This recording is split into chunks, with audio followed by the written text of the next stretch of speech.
ఆ శాంతికి తూట్లు పొడిచారా?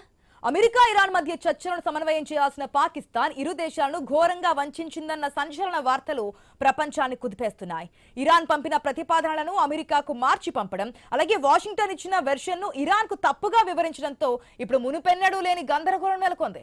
లెబనాన్ అంశంపై ఇరు దేశాల మధ్య తలెత్తిన భిన్నాభిప్రాయాలకు పాకిస్తాన్ చేసిన ఈ పోస్ట్ మ్యాన్ తప్పిదమే కారణమని తెలుస్తోంది. అసలు పాకిస్తాన్ వ్యూహం ఏంటి? ఈ మోసం వల్ల యుద్ధం మళ్ళీ మొదలవుతుందే? ఇప్పుడు స్పెషల్ స్టోరీలో చూద్దాం. అమెరికా ఇరాన్ మధ్య కుదిరిన 2 వారాల కాల్పుల విరమణ ఒప్పందం ఇప్పుడు ఒక సందిగ్ధంలో పడింది. దీనికి కారణం మధ్యవర్తిగా ఉన్న పాకిస్తాన్ చేసిన హిమాలయమంత తప్పిదమేనని ఇరాన్ మీడియా బాహాటంగానే ఆరోపిస్తోంది. వాస్తవానికి పాకిస్తాన్ ఒక పోస్ట్ మ్యాన్ లా వ్యవహరించి ఇరు దేశాల ప్రతిపాదనలను నిష్పక్షపాతంగా ఒకరికొకరికి చేరవేయాలి. కానీ పాకిస్తాన్ ఇక్కడే తన కుటిల నీతిని ప్రదర్శించింది. ఇరాన్ నుంచి వచ్చిన 10 అంశాల ప్రతిపాదనలో లెబనాన్ యుద్ధం ఆగిపోవాలనే నిబంధన ఉన్నప్పటికీ అమెరికాకు పంపిన ఫైనల్ డ్రాఫ్ట్ లో దానిని పాకిస్తాన్ తొలగించినట్లుగా సమాచారం. అందుకే డొనాల్డ్ ట్రంప్ ఆ 10 పాయింట్లను అంగీకరిస్తున్నట్లు ప్రకటించారు. ఇప్పుడు పాకిస్తాన్ అసలు రంగు బయటపడింది. లెబనాన్ లో ఇజ్రాయెల్ దాడులు కొనసాగిస్తుంటే ఇరాన్ ఆగ్రహంతో ఊగిపోతోంది.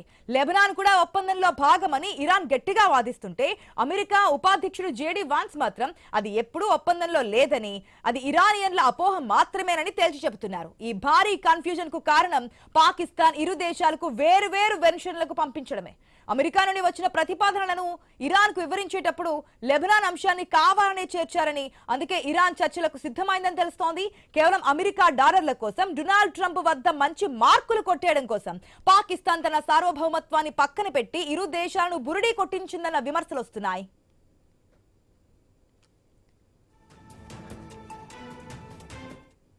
ఇక మరోవైపు ఇజ్రాయెల్ కూడా ఈ చర్చల నుండి తమను దూరంగా ఉంచడంపై మండిపడుతోంది. పాకిస్తాన్ వంటి విశ్వసనీయత లేని దేశాన్ని మధ్యవర్తిగా ఎంచుకోవడమే అమెరికా చేసిన అతిపెద్ద పొరపాటని ఇజ్రాయెల్ రాయబారి ఇప్పటికే హెచ్చరించారు. ట్రంప్ కూడా తన బలగాలు యుద్ధ ప్రాతిపదికన సిద్ధంగా ఉన్నాయని, నిబంధనలు అతిక్రమిస్తే బిగ్ షూటింగ్ మొదలవుతుందని హెచ్చరించడం వెనుక ఈ గందరగోళమే కారణమని స్పష్టమవుతోంది. దౌత్యపరంగా ఇంత పెద్ద మోసం జరిగిన తరువాత శుక్రవారం ఇస్లామాబాద్ లో జరగాల్సిన జేడీ వాన్స్ ఇరాన్ ప్రతినిధుల సమావేశం సజావుగా సాగుతుందా లేదా అన్నది ఇప్పుడు $1 మిలియన్ ప్రశ్న.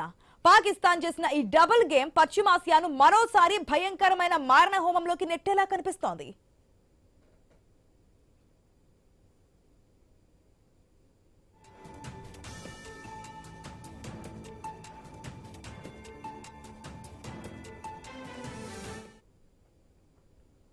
పశ్చిమాసియా యుద్ధం ఇప్పుడు ఇస్లామాబాద్ వైపు